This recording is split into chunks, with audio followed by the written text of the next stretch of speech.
Rufus came to Des Moines about 1938 or 39 from Wichita Falls, him and his sister. And they stayed with us. My mother was their aunt, you know. And I was just a little kid at the time, maybe about 7 or 8 years old. So I can remember Rufus practicing on his saxophone. Everybody called him Spates. And he had a different sound than most tenor men. He wasn't smooth like Stan Getz or any of the people of that era, but he had sort of a brash sound. You could certainly tell he was playing when he played. One night when we went to listen to Rosemary play, and that's the first time I became aware of Rufus. And of course, Stuart liked his playing a lot. Monroe, talked to Rufus and told him, you play a mean sax, brother. I can. And when he got out of the Army, he went to Drake. He married his wife, Edith, in about 1946. Edith was the sister of Howard and Seymour Graves. Now, Howard and Seymour owned the Sepia Club down on Center Street. That's how Rufus became known, to that faction there.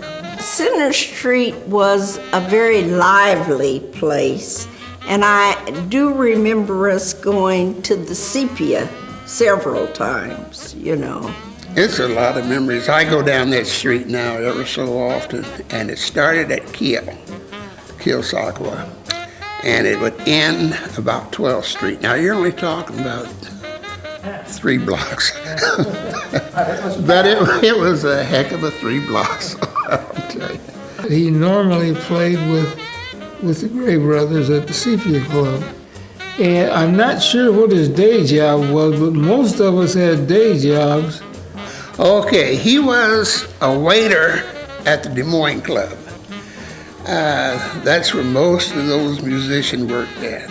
And then at night we would play at these, they were called key clubs technically. And they couldn't sell liquor, but you brought your own and they taped your name on the bottle, but they made their money through setups. He always wore a bow tie. He was always dressed up when he played. He always had a suit on, a white shirt, and a bow tie. That's mainly how I remember him. They had annual parties. The Monarchs, the Royal Dukes, and the Roosevelt Club. They had annual parties, and Rufus was the band for those functions. But Rufus was well known. He played with some pretty well known musicians around here. Spec Red, who was a well-known pianist, and Irene Miles. She was a very well-known pianist. Of course, the Graves brothers, and they were well known around Des Moines.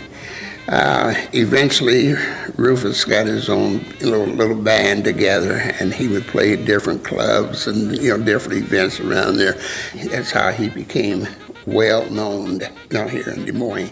I can remember that I would ask Edith, how is it with the life of a musician? He's out to 2 or 3 o'clock in the morning with the mixed company.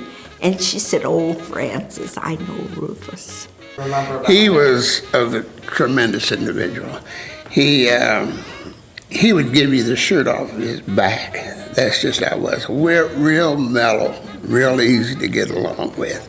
He definitely belongs in the Hall of Fame, and I'm sure, and I know Stuart would agree with me on that one, yes.